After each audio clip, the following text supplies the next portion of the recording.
Good morning, everyone, and thank you for being with us. And today we're going to venture a little bit further over into the mystical than we have been for a while. We want to consider when we look at life itself, when we look at all of our experiences, I want you to start, think of ice. Think of an ice cube or ice. And ice is very hard. It is real. It is tangible. It is cold. You know, if you go to a fancy banquet restaurant or cruise somewhere where they have, a wedding or some celebration, they take this big block of ice and they carve it into a shape.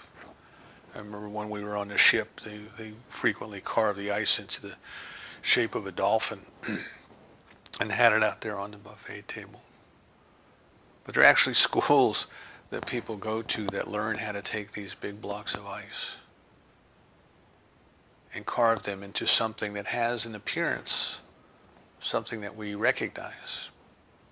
But it's ice, and it's hard, and it's tangible, and you can mold it and you can shape it.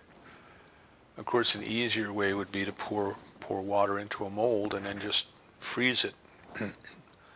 And the water, being pliable, would take whatever form was in the mold until the water became ice and it became hard.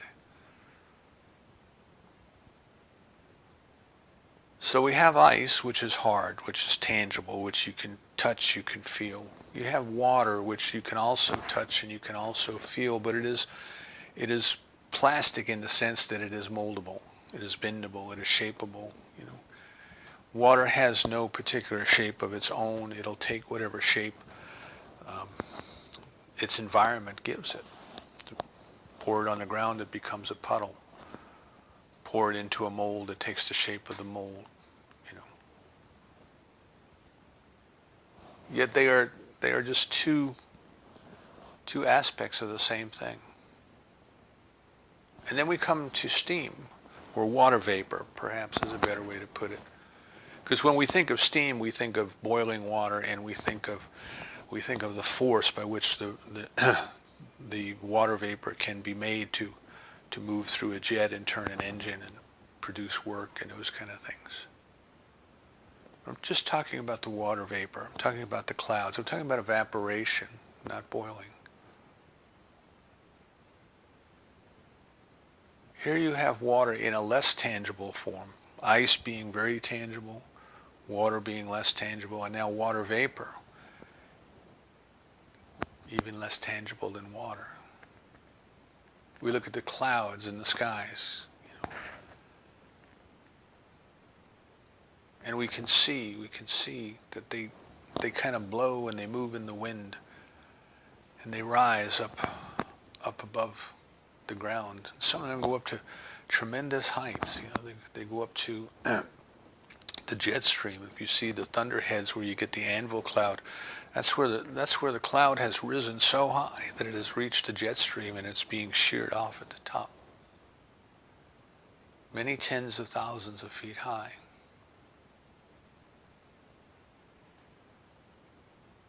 And if we go back even deeper, we say, but what is the water vapor made of? What is this stuff called water vapor? We would say, well, there's molecules in there.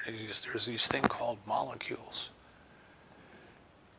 And you've got these things called atoms that if you get two or more atoms that come together, they make these things called molecules. And in water you have two atoms of hydrogen and you have one atom of water. H2O is the chemical formula. And somehow these two different things, hydrogen and oxygen, come together. There's two hydrogen and one oxygen come together, and they make water. And we say, but what are these things called atoms? There was a time when the atom, in the Greek philosophy, the atom was the building block of the universe. And many of us grew up and we took chemistry or physics in school, and we were told, there's protons, there's neutrons, there's electrons. And do you know we know that there's a balance between them. We know that if there's 4 protons in the nucleus, there's 4 electrons somewhere. There's 4 neutrons, whatever the ratio is. And the electrons, we were taught, take a specific position. They orbit in shells around the nucleus. We were further told that elements such as copper, where the electrons in the outer shell weren't bound as tightly to the nucleus, that they conducted electricity very well. We were given this kind of this mental map. I remember studying basic electricity and basic electronics, and we were given this sort of image of an atom at one end of the wire giving an electron off to the next, which gives an electron off to the next, which gives an electron off to the next. And that's how we get electrical current flowing through the wires. But then we enter the realm of quantum physics. And we say, well, the Newtonian model of protons and electrons and neutrons, it works. It works kind of well enough to get a basic understanding. It certainly worked well enough for me that I could design and build electronic circuits for very specific purposes, audio amplifiers, things like that. And then we enter the world of the quantum, and we find out that these atomic particles are made up of subatomic particles. And the subatomic particles don't behave anything like the atomic particles. It's as if they defy the laws of nature, or they defy at least our laws of understanding. They may or may not be there, depending on whether or not you're looking for them. It's as if they disappear and go somewhere, and then they reappear. And the quantum physicists start to think of terms, instead of things being there, instead of electrons being in a fixed orbit in a certain place, in a certain position, in a certain shell around the neutron, around the proton, around the nucleus. They think, well, there's a probability field. They may be there or they may not be there. They could be in one of many different places, or they could be in none of those places. And at that point, we have to start to say, there's something going on that goes beyond our understanding, our intellectual understanding. We still haven't worked it out. It's kind of the $64,000 question. And what is it that brings the subatomic particles into position so we can view them?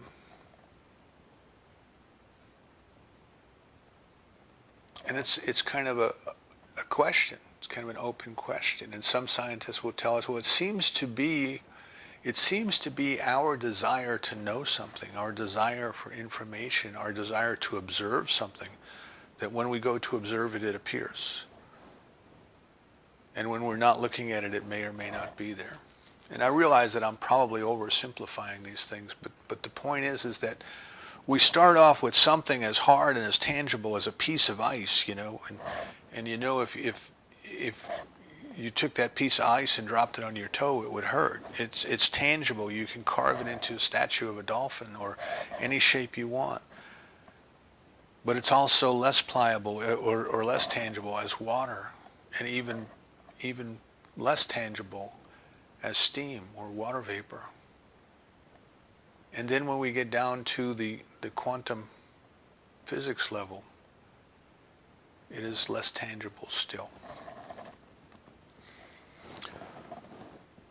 The only reason that I spend time laying out that model is I want you to think of our experience today and our experience in life as rising in consciousness from the belief in the reality of the physical experience that we have as being all that there is.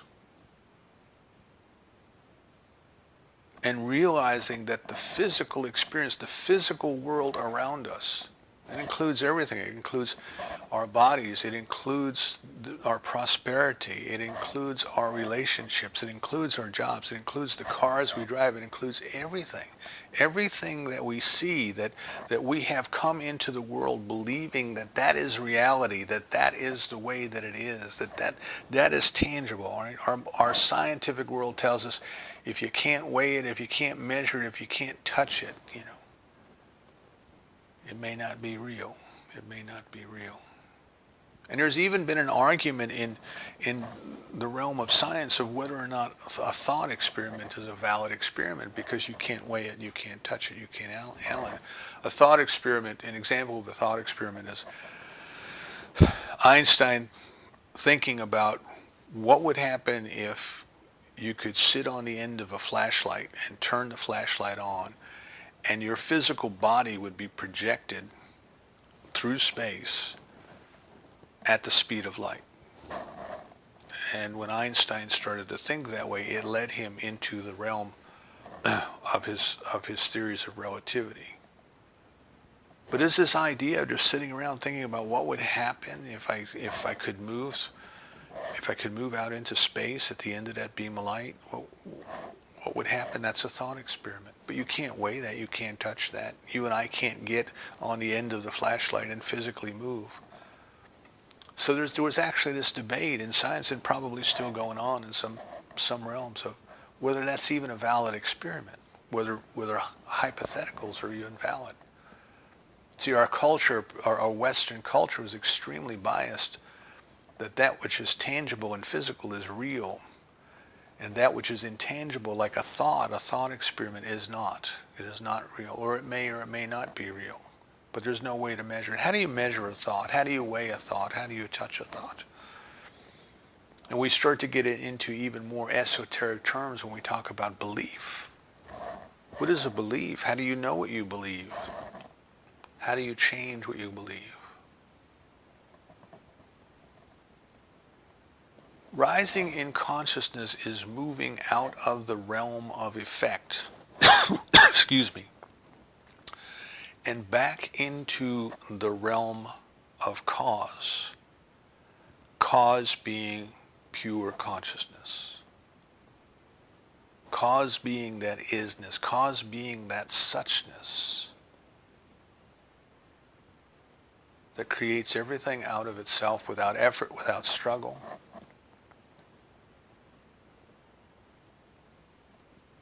That knows and knows that it knows and has no doubt. And simply is. So as you follow along today, I invite you to consider this.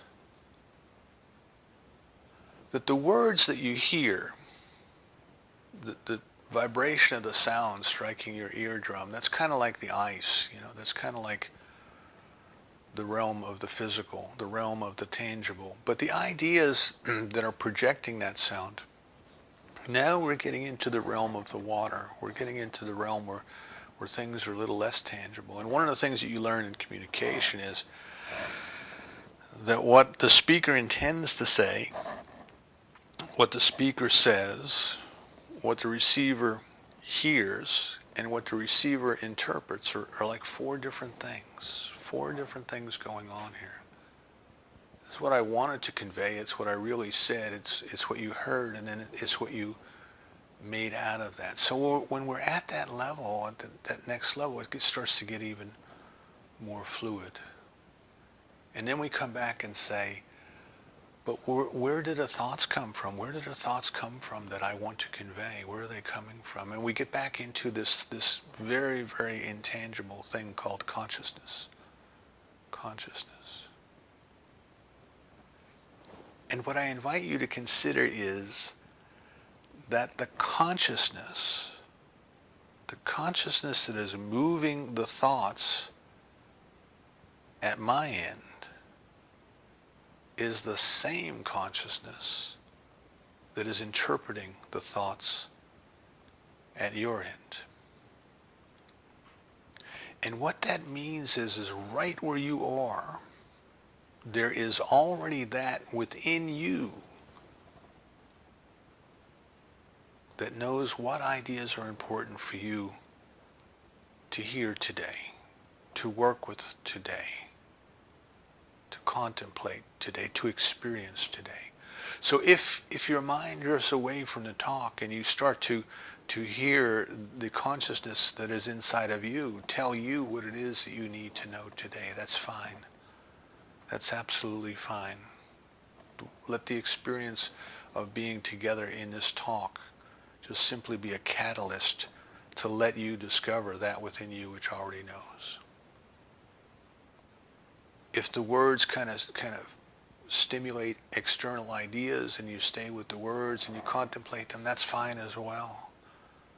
That's all fine as well. The point is, it is all consciousness.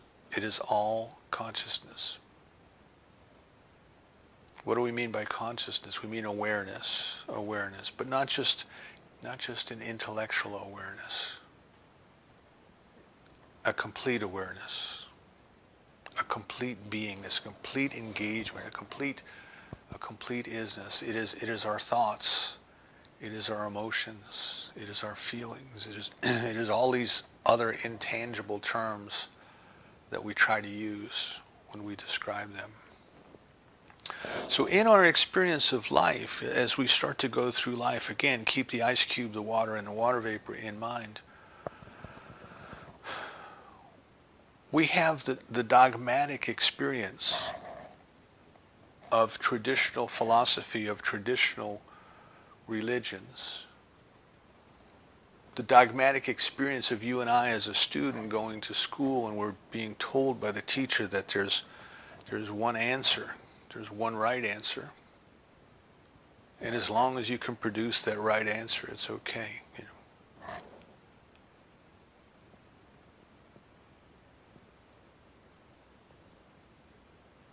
As we start to grow in our experience of life, that's the physical level, okay? That's the dogmatic level. But as we start to grow in our experience of life, we start to recognize that it's not just having the right answer. It's how did you get there? How did you get the right answer? You know, maybe you got the right answer because you memorized it, but you still really don't know anything. The next time a problem comes up to be solved that requires you to understand the process you don't know, you won't be able to do it because you haven't learned a process. You've only learned an answer. So as we start to grow spiritually, then we start to look at the dogmatic religions, the dogmatic life that we lead, and we start to say, well, you know, maybe there's more than just one right answer. Maybe there's two answers that appear to be quite different, but they're actually trying to say the same thing. How did we come to this place? How did we arrive at these conclusions? How did we, people, for example, who might disagree with one another, how did we get there? And we might find that if we examine the process, that we're each trying to say kind of the same thing in a different way. Now, in our spiritual growth, we have to ask, what is spiritual growth? What is this thing called spiritual growth all about? What is it that we are trying to do? What is our purpose here in life? And what we come to understand then is that which we call spiritual is pure consciousness. Pure consciousness. That is kind of the concept of spirit, is consciousness that is not embodied in a form. Now that's not exactly a definition that we could totally accept, because we would believe that consciousness always has to cloak itself in the appropriate form. But the point is that the consciousness is not dependent upon the form, but the form is dependent upon the consciousness. Our spiritual growth is rising in consciousness from this belief in the reality and the finality of the physical into recognizing that the physical is a projection of consciousness. Now the next level we come to, we could call the mental level. This would be the water level in the ice water vapor level. We come to the mental level and we start to understand then that that which we experience in the physical world, which we see in the physical world, is being filtered through the mental level, our mental level of being, our thoughts, our emotions, our beliefs. Now, the example that we use there is a motion picture screen. You know, if we go to the movies and we don't like what we're seeing on the movie screen, we don't go up and try to change what's on the screen. We don't go up with a paintbrush and try to repaint the characters. We don't try to repaint the scenery if we don't like what's up there. We don't bother with the screen because we know that what is on that screen is only a projection of the film in the camera. So if we wish to see a different movie on the screen, if we wish to have a different experience in the physical world, we have to change the film in our projector. We have to change what we believe. We have to change what we think. We have to rise in consciousness from working out there in the world of effect to rising back to the world of cause, to the realm of cause. But then what we can find is that even there, even in religious terms, I would say it's fundamentalist, and then we move into the Gnostic, which is more about the knowing. Even when we move into the Gnostic, we are not entirely where we need to be yet. We are not entirely there. Because you see, there's a bulb in the projector. There's a pure white light, or white light anyway, in the projector. And this white light is what shines through the film, producing the image on the screen. So we could say, I don't want to mess with trying to change the image on the screen because that's only an effect. I can work to change the film strip, which is to change my thoughts, to change my beliefs, and that's good. That's good, and we do that. But what is about this light? What about this pure consciousness? What about this ultimate causation? Can I rise even further? And that's the mystical. That is getting into the mystical. So we move from the orthodox or the fundamental, which is about doing, which is about behavior, which is about obeying laws, and there's nothing wrong with obeying laws. There's some things that make perfectly good sense. Don't steal from one another. We move into the mental, we move into the knowing. And it says, of course I can't steal from another because we are one. And then we move into the mystical, which is the pure consciousness. The pure consciousness. This is rising in consciousness. Rising in consciousness. I'm working today, if you want to do more reading during the week. There's 2 books. Both of them are available in their entirety on the internet in PDF format if you look for them. The first is called Consciousness Unfolding by Joel Goldsmith. And the second one is called A Parenthesis in Eternity, also by Joel Goldsmith. Now we have to stop for just a moment. We have to come for just a moment and say, but what am I? What am I? Am I this physical experience? Am I this body?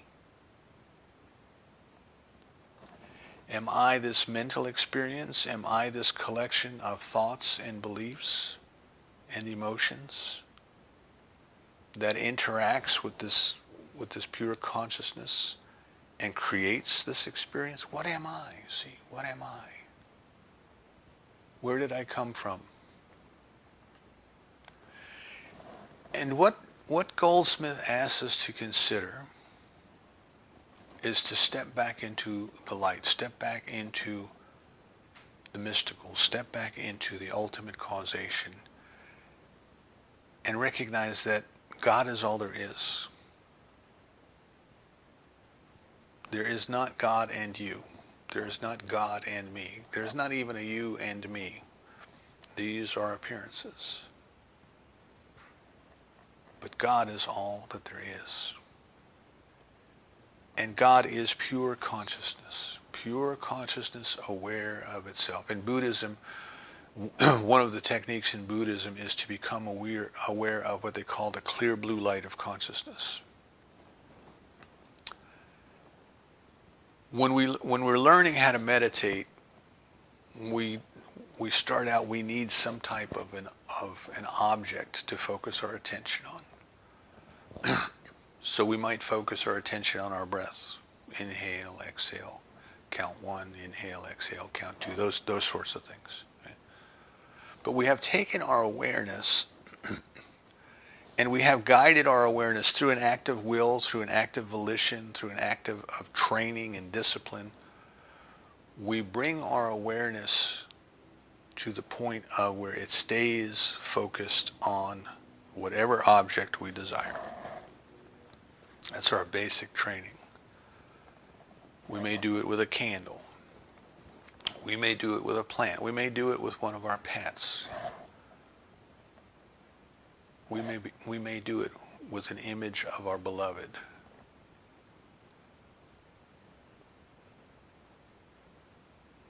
We are just learning to allow our mind, instead of jumping from here to there, to there, to there, we are bringing our mind back to one thing, as best we can. Right? We bring our mind to that one object, our mind wanders, we gently bring it back. Our mind wanders, we gently bring it back. Our mind wanders, we gently bring it back. But ultimately, what we can do is consciousness itself can become the object of the meditation. Pure consciousness aware of itself. No need for an external object. No need for breath, no need for plants, no need for candles. Just pure consciousness aware of itself.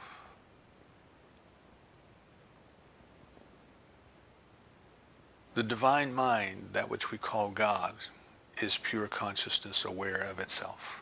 Pure consciousness aware of itself. It is eternity. It is this thing called eternity that Goldsmith is talking about. Now, where do you and I fit in? Where do we come from? That pure consciousness, which is God, undifferentiated consciousness, just isness, just suchness, just beingness, by whatever name we choose to call it. The absolute is probably another word that philosophers use. It has made a little parentheses, a little open bracket, open parentheses.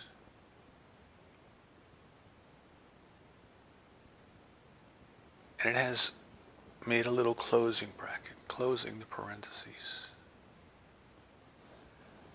And in between those two parentheses, that's you and I. That's you and I. And the point that Joel Goldsmith is making there for us to not just consider, he tells us that very clearly at the beginning of his writing. It's one thing to say God is all there is, and it's another thing to know that God is all there is. And there's another thing to know through experience that God is all that there is. When we come to realize that this life that we call our life, that this life is God's life. It is God's life as us. It is God's life through us.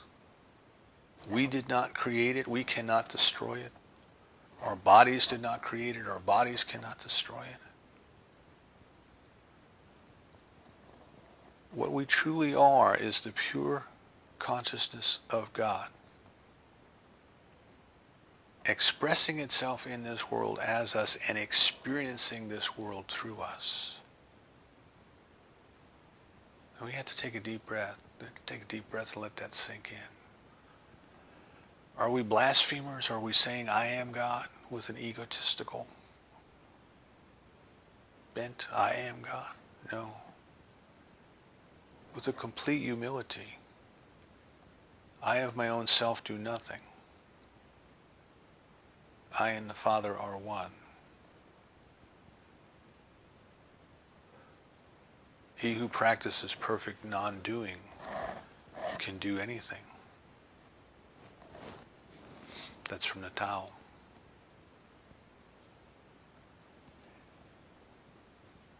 It is coming to a very profound but a very humble realization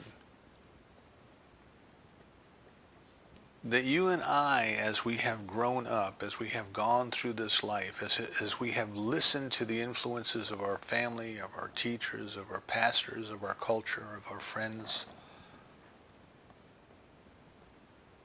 that we have been pointed in the wrong direction. The world tells us to look into the effect and to work into the effect.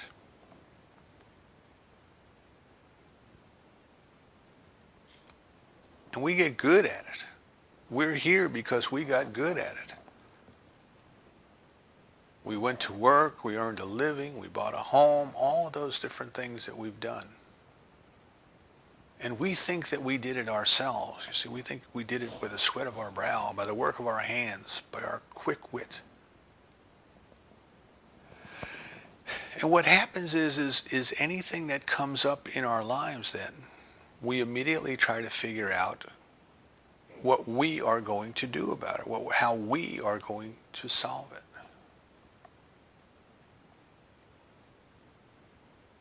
And when we rise in consciousness,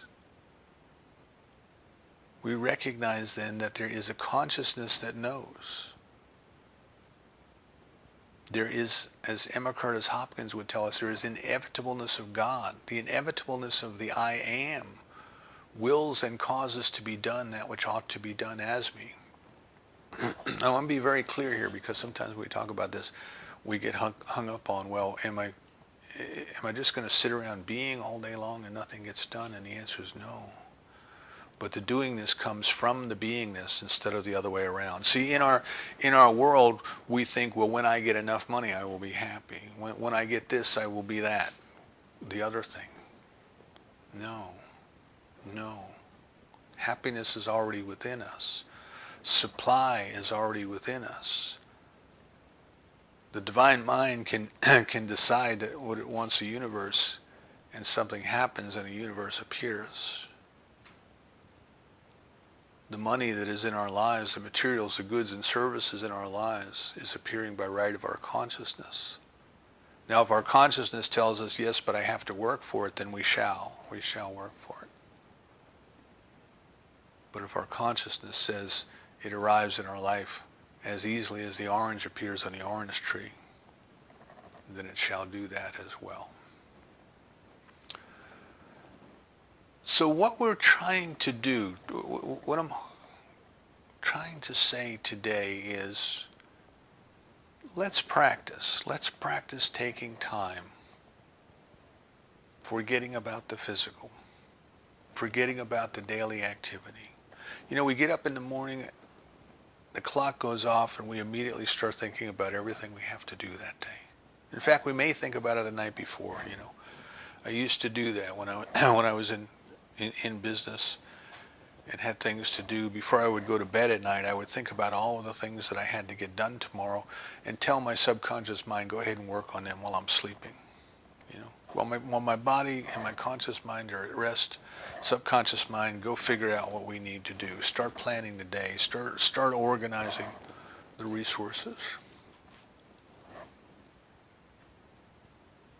Before we do that, before we jump up and start working in the world of effect, can we take time to be at home with God? Can we take time to rise in consciousness and go back to that pure consciousness that knows? So what Goldsmith tells us is that as we start to awaken spiritually, what we try to do is we try to bring God down to our human level. God, I got a big meeting today. I need you to help me today. You know, God, I need money to pay the rent. I need you to show me where that money is to pay the rent. God, I'm not feeling well today. I need you to come down and make go away whatever's going on with this physical body. We're trying to bring God down to our level. Instead, what we want to do is bring our consciousness up to the level where none of those problems exist. None of those problems exist. The divine knows whatever needs to be known. It can do whatever needs to be done.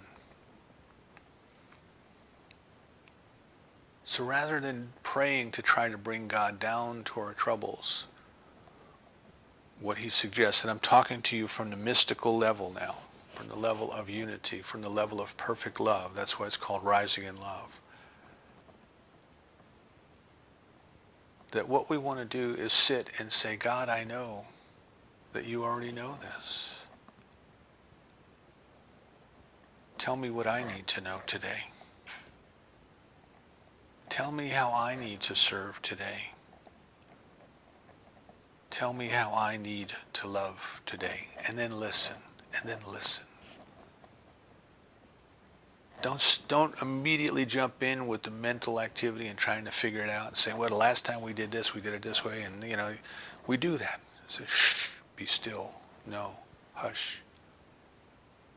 Listen. Just be still until something moves within you. And I'm just suggesting try it. Try it. Try starting your day. Before you jump into activity, try starting your day with listening to God. Before you try to solve any problems, instead of trying to figure out how you're going to make them go away out there in the world of effect, stop and listen. Is there another way? Is there a better way? We want to rise in consciousness. And the reason I added rising in love to that is because to the degree that we experience the divine love I spoke of for several weeks ago, not the human love, not the transactional love, not the negotiation kind of love, not the emotional needy love, but the divine love that just says we are one. We are one. To the degree that we rise in consciousness, to that degree we experience that divine love more and more and more. If we look at the problems that the world is facing today, if we look at the things we talked about last week, there's a sense of otherness, of separateness, of apartness that you can see visible there.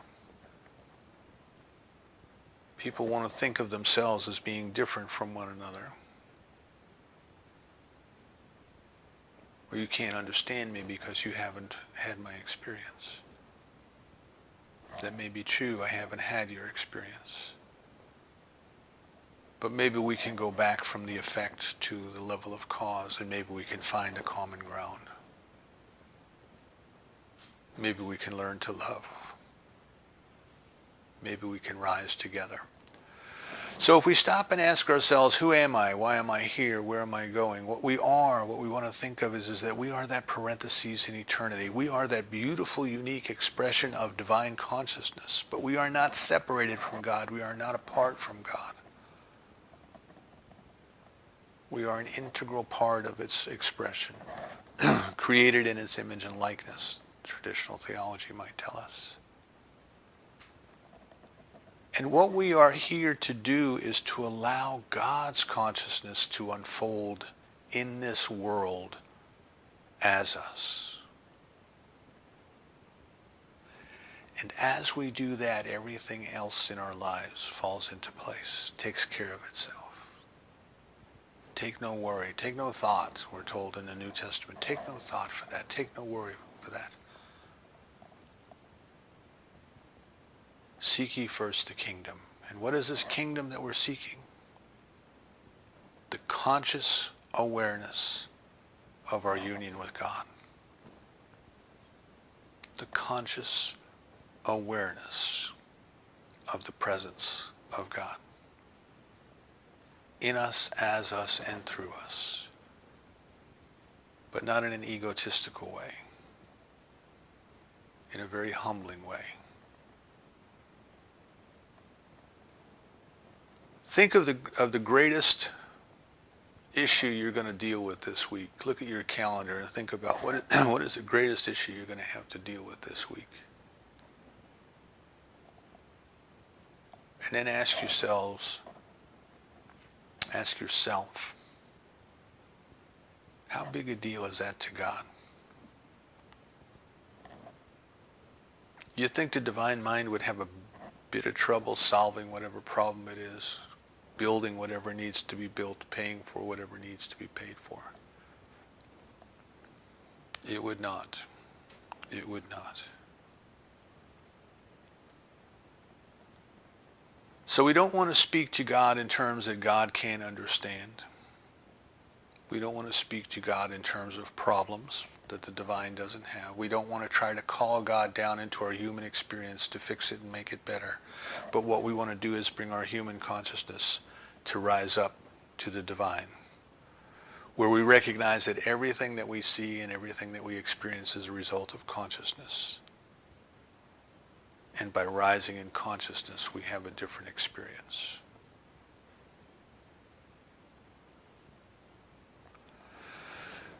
Dr. Holmes tells us that we all wish to know God more. But the only way we can do that is to start within, because everything that we know within.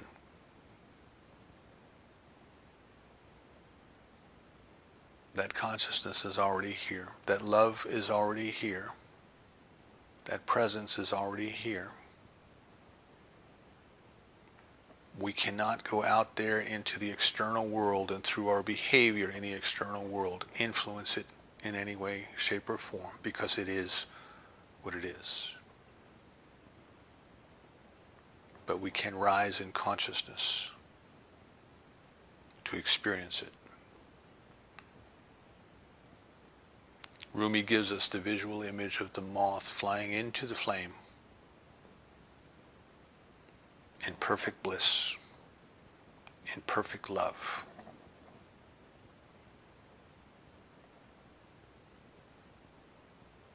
We wish to rise in consciousness to that experience of the presence of God within. So this week, I invite you, turn away from distractions. Turn away from the world of appearances. Turn away from trying to get God to come down and fix those people who are causing so much trouble, whoever those people happen to be in your world. And take your time to be still, to know, to feel your consciousness changing from ice to water vapor, to atoms, to subatomic particles, to the nothingness of pure consciousness. You are consciousness that is aware of itself as you. And your rising in consciousness is a daily activity of allowing it to become more and more aware of itself as you and through you. Take time. Take time daily. Take time to just sit and be with that consciousness and see what a difference it makes in your life. And so it is.